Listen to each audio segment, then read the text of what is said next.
Good morning बच्चों। आज हम पढ़ेंगे चैप्टर 1। चैप्टर 1 में पढ़ेंगे रिप्रोडक्शन इन ऑर्गेनिज्म। अब इसका एक टॉपिक है एसेक्सुअल रिप्रोडक्शन, जो कि आज हमें पढ़ना है। अब एसेक्सुअल रिप्रोडक्शन होता क्या? In this type of reproduction single parents involve, यानी कि इसमें ओनली सिंगल पेरेंट्स इन्वॉल्व होंगे, दूसरे पेरेंट्स की रिक्वायरमेंट नहीं होती है इसके अंदर, और कोई एक पेरेंट्स एक न्यू इंडिविजुअल को फॉर्म कर देता। अब ये होता क्या है? इसके अंदर कुछ फीचर हैं, जैसे कि ये बिल्कुल सिंपल प्रोसेस है, यानी कि कोई भी एक पेरेंट्स या तो वो फ्रेगमेंट के थ्रू या वो फिजन के थ्रू या वो बर्डिंग के थ्रू बॉडी से टूट कर या बॉडी से एक न्यू इंडिविजुअल फॉर्म कर लेगा, यानी कि बिल्कुल सिंपल प्रोसेस मानी जाती है। उसके अलावा टेक लेस टाइम, ये टाइम बहुत कम लेती है, इसमें ज़्यादा टाइम कंज्यूम नहीं होता कि बहुत सारे टाइम की रिक्वायरमेंट होती है, इसमें काफ़ी कम टाइम में इंडिविजुअल फॉर्म हो जाता। एंड गैमीट का फॉर्मेशन, इसमें क्या होता है कि कोई भी एक इंडिविजुअल सेल्फ गैमीट फॉर्म करता है एंड उसी गैमीट से एक न्यू इंडिविजुअल को बना देता है। और जैसा कि हमने अभी डिस्कस किया, ओनली सिंगल पेरेंट्स इन्वॉल्व, इसमें सिंगल पेरेंट्स इन्वॉल्व होता, दूसरे पेरेंट्स की इसमें रिक्वायरमेंट नहीं थी। तो ये इसके कुछ फीचर हैं। अब उसके बाद क्या आता है? Mode of asexual reproduction. अब एसेक्सुअल रिप्रोडक्शन के दो टाइप होते हैं, यानी दो तरीके के ये ऑर्गेनिज्म में देखा जाता है। Number 1 unicellular, number 2 multi cellular. अब यूनिसेलुलर जितनी भी स्पीसीज हैं, जितने भी ऑर्गेनिज्म हैं, लाइक मोनेरा किंगडम के, जैसे कि बैक्टीरिया हो गया, प्रोटिस्टा के जैसे कि पैरामीशियम हो गया, यूग्लिना हो गया, और उसके अलावा एक अमीबा हो गया। तो इनमें क्या होता है? इसमें एसेक्सुअल रिप्रोडक्शन यूनिसेलुलर लेवल पे होता है।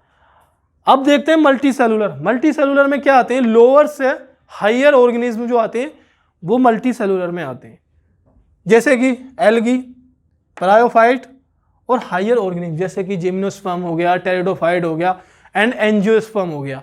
इसमें अलग अलग टाइप के एसेक्सुअल रिप्रोडक्शन देखे जाते हैं। अब हम बात करते हैं सबसे पहले यूनिसेलुलर। अब यूनिसेलुलर में क्या होता है? सिंगल सेल्स होती है, और वो सिंगल सेल जब मल्टीप्लिकेशन करती है तो एक न्यू कॉपी या न्यू इंडिविजुअल को फॉर्म कर देती है। अब उसके अलग अलग मेथड हो सकते हैं, जैसे कि फिजन हो गया, या बर्डिंग हो गया, या स्पोर के फॉर्मेशन में हो गया, या कोनिडिया के फॉर्मेशन में हो गया। इसकी फॉर्म में ये न्यू इंडिविजुअल को फॉर्म कर देती है, न्यू कॉलोनी ये बना देती है। अब सबसे पहले इसमें क्या आता है? फिजन। फिजन क्या होता है कि कोई भी ऑर्गेनिज्म अपनी बॉडी को मल्टीप्लाई करके या डिवाइड करके एक दूसरा इंडिविजुअल को बना देता, जो कि आइडेंटिकल होता। किसके थ्रू बनाता? बाय कैरियोकाइनेसिस और साइटोकाइनेसिस के थ्रू। कैरियोकाइनेसिस क्या प्रोसेस होती है? कैरियोकाइनेसिस में क्या होता है कि जो न्यूक्लियस होता है वो डिवाइड करके दोनों में इक्वली डिवाइड हो जाता। एंड साइटोकाइनेसिस क्या होती है? जो साइटोप्लाज्म होता वो दोनों ही इंडिविजुअल में, जो उसकी बॉडी से फॉर्म हुआ, जो उसकी बॉडी से दूसरा इंडिविजुअल बनने जा रहा है, उसी में साइटोप्लाज्म डिवाइड होकर दोनों में इक्वली डिवाइड हो जाएगा, तो उसे बोलते हैं साइटोकाइनेसिस। अब इस फिजन के भी कुछ टाइप होते हैं। First is binary fission, second is multiple fission. अब जो बाइनरी फिजन होता है, इसमें किसी भी इंडिविजुअल में साइटोप्लाज्म और न्यूक्लियस इक्वली डिवाइड होता, यानी कि एक इंडिविजुअल 2 आइडेंटिकल कॉपी में डिवाइड हो जाता है, उसे हम बोलते हैं बाइनरी फिजन। तो सबसे पहले हम डिस्कस करेंगे बाइनरी फिजन, देन उसके बाद हम डिस्कस करेंगे मल्टीपल फिजन। तो देखते हैं हम 1 by 1। Binary fission, binary fission के बारे में जैसा कि मैंने आपको बताया कि इसमें 2 आइडेंटिकल कॉपी बन जाती हैं बाय कैरियोकाइनेसिस एंड साइटोकाइनेसिस के थ्रू। अब बाइनरी फिजन जो होता है उसके भी कुछ टाइप होते हैं। It may be longitudinal and transverse and irregular. सबसे पहले हम बात करते हैं लॉन्गिट्यूडनल फिजन के बारे में। अब ये किस में देखा गया है? जो लॉन्गिट्यूडनल फिजन है वो देखा गया है यूग्लिना के अंदर, जो कि यूनिसेलुलर एल्गी भी माना जाता है इसे यूनिसेलुलर। अब यूग्लिना क्या होता है? ये यूग्लिना है। अब यूग्लिना के अंदर क्या होगा, जो इसका न्यूक्लियस है वो डिवाइड होकर दोनों में इक्वली चला जाएगा, यानी कि जो इसकी आइडेंटिकल कॉपी बन रही है इस तरह से,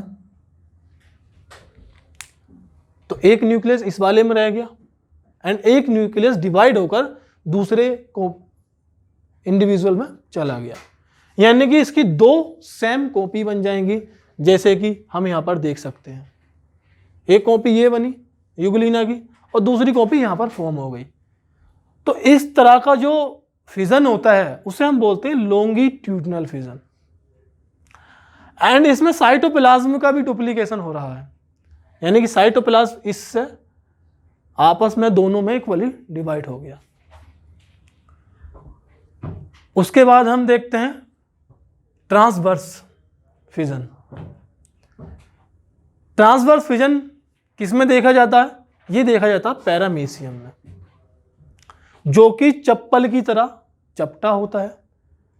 इसमें क्या होता है, इसमें ये लॉन्गिट्यूडनली डिवाइड हो रहा था, ये ट्रांसवर्सली डिवाइड होगा, यानी कि पैरामीशियम का जो न्यूक्लियस है वो ट्रांसवर्सली डिवाइड हो जाएगा, यानी कि इक्वली इक्वल चला जाएगा, जैसे कि यहां पर हम देख सकते हैं। ये पैरामीशियम का न्यूक्लियस था और ये न्यूक्लियस 2 पार्ट में क्या हुआ, आपस में ट्रांसवर्सली इस तरह से इक्वली डिवाइड हो गया बाय कैरियोकाइनेसिस एंड साइटोकाइनेसिस। और आगे जैसा कि हम देख रहे हैं इस डायग्राम में कि न्यूक्लियस 2 अलग अलग कॉपी में पहुंच चुका है एंड साइटोप्लाज्म इक्वली डिवाइड हो गया। तो यहां से क्या होगा, यहां से ये अपनी अलग कॉपी बना लेगा, ये अपनी अलग कॉपी बना लेगा, यानी कि 2 आइडेंटिकल पैरामीशियम यहां पर फॉर्म हो जाएंगे। तो इस तरह के फिजन को हम बोलते हैं ट्रांसवर्स फिजन। उसके बाद हमारा आता है एक इर्रेगुलर फिजन। इर्रेगुलर मतलब इसका कोई स्पेसिफिक फिक्स नहीं होता कि ये कहाँ से डिवाइड होगा। जैसा कि हम देखते हैं कि जो अमीबा होता है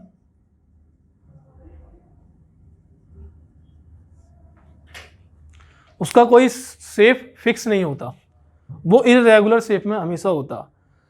तो ये जो फिजन देखा गया है ये अमीबा के अंदर देखा गया है। इसमें क्या होता है, जो अमीबा है वो इर्रेगुलरी कहीं से भी, चाहे वो यहां से, चाहे वो यहां से या यहां से, 2 पार्ट में इक्वली डिस्ट्रीब्यूट हो जाएगा। 2 पार्ट में इक्वली इसका न्यूक्लियस एंड साइटोप्लाज्म डिवाइड हो जाएगा, जिसे हम बोलते हैं इर्रेगुलर। जैसे कि यहाँ पर हम देख सकते हैं कि यहाँ पर एक कॉलोनी अमीबा की ये बनी और दूसरी कॉलोनी यहाँ पर बनी। तो इस तरह के जो फिजन होता है उसे हम बोलते हैं इर्रेगुलर फिजन। अब हमने बात करी थी बाइनरी फिजन की, फिर उसके बाद हमने बात की थी मल्टीपल फिजन। मल्टीपल फिजन ये भी अमीबा में ही होता है और एक प्लाज्मोडियम में भी ये देखा जाता।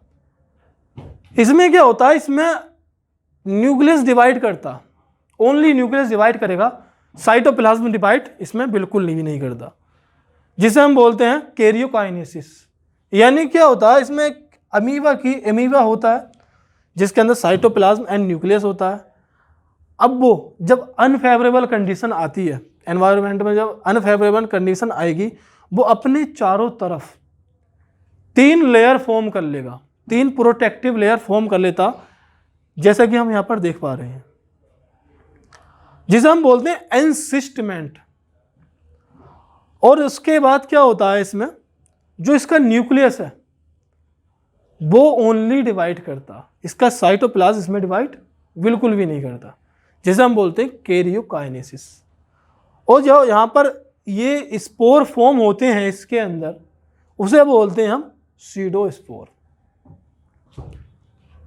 जब इसकी फेवरेबल कंडीशन आएगी तो ये इसकी ये 3 प्रोटेक्टिव लेयर है, ये क्या होंगी, रप्चर हो जाएंगी, और रप्चर होकर एक यंग अमीबा को फॉर्म करेंगी, जिसकी अलग अलग अमीबा की कॉलोनी हमें यहाँ पर देखने को मिल रही है। और ये कॉलोनी एक नया अमीबा फॉर्म कर लेगी। तो ये हमारा क्या था, ये था मल्टीपल फिजन। इसका एग्जाम्पल प्लाज्मोडियम भी है। प्लाज्मोडियम में 3 लेयर नहीं बनती, उसी में भी इस तरह के स्पोर्म या इस तरह का न्यूक्लियस डिवाइड हो जाता है और वो एक स्पोरोजोइट लाइक स्ट्रक्चर बनाता, जिससे हमें मलेरिया कोज हो जाता। इसके बारे में हम पढ़ेंगे ह्यूमन हेल्थ एंड डिजीज में। तो ये हमारा था। अब इसके बाद अगर हम नेक्स्ट क्लास में पढ़ेंगे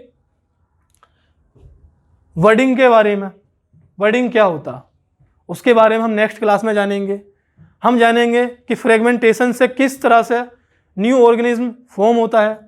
हम जानेंगे मल्टी सेलुलर के बारे में। हम जानेंगे कि स्पोर से किस तरह से एक नया इंडिविजुअल बना, बाय कोनिडिया के थ्रू, बाय जू स्पोर के थ्रू। एंड मल्टी सेलुलर हम एल्गी के बारे में जानेंगे कि एल्गी किस तरह से अपने आप को डिवाइड करता है, या हम ब्रायोफाइट या जितने भी हायर लोअर से लेकर हायर ऑर्गेनिज्म है सबके बारे में हम पढ़ेंगे। वो पढ़ेंगे हम नेक्स्ट क्लास में।